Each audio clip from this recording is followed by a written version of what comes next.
चलते जे पंचम श्रेणी तो परिवेश पाठ में जहाँ सब हॉलिडे होमवर्क क्वेश्चन रही है करने। एक नंबर जेकोसी दुईटी उपकारी उद्भिद चित्र अंकी से विषय में 5टी लेखाएं तथ्य लिखिए। तो उपकारी उद्भिद देख प्रथम ये कौन दिखाई तुलसी गचर पत्र दे देछि तो ता विषय लिखा। देख 21 प्रकार तुलसी गच रही। तुलसी गच उच्चता 12 ରୁ 24 इंच पर्यंत वृद्धि होता है। तुलसी गचर विकास जलवायु में होता है। घरे घरे तुलसी गच माँ बृंदावती नाम पूजनीय। तुलसी गच गृहर परिवेश को विशुद्ध रखे। तापर यहाँ हूँ निम्ब गछ। सेमती निम्ब एक बृहत गछ जार उच्चता 15 ରୁ 20 मीटर होता है एवं क्वचित 35 ରୁ 40 मीटर होता है। निम्ब गछर वृद्धि उष्ण जलवायु होता है। निम्ब गछ गुड़िक 200 वर्ष पर्यंत बंची पारे।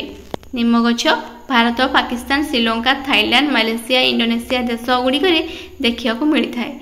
निम्ब पत्र गुड़िकर औषधीय गुण बहुत परिमाण में रही। नेक्स्ट क्वेश्चन, ओडिशार 30टी जिला नाम लिखि निज जिला विषय 5टी वाक्य लिखिए। पिला माने एठी हमर ओडिशार 30 जाक जिलार नाम लिख दिया है। एबे आमे निज जिला विषय लिखिबा। प्रथमे निज जिलार नामटी लिखिदेव। आम जिलार लोक मान जीवन यापन शैली खूब निआरा।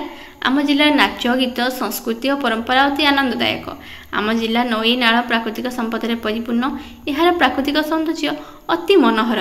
आ पिला माने जदि तुम अंचल बा तुम जिले में किसी दर्शनीय स्थान थी ताहाको तुमे लिखिपार। क्वेश्चन, निज गाँ बा अंचल मानचित्र अंकन करी प्रमुख स्थान को दर्शाइबे। देख पिला माने एठी आम गोटे डायग्राम आंकीचु जमती कि तुम मेन हूँ गाँव में कौन कौन थाए ना मंदिर रही थाए, पोखरी रही थाए, डाकघर रही थाए।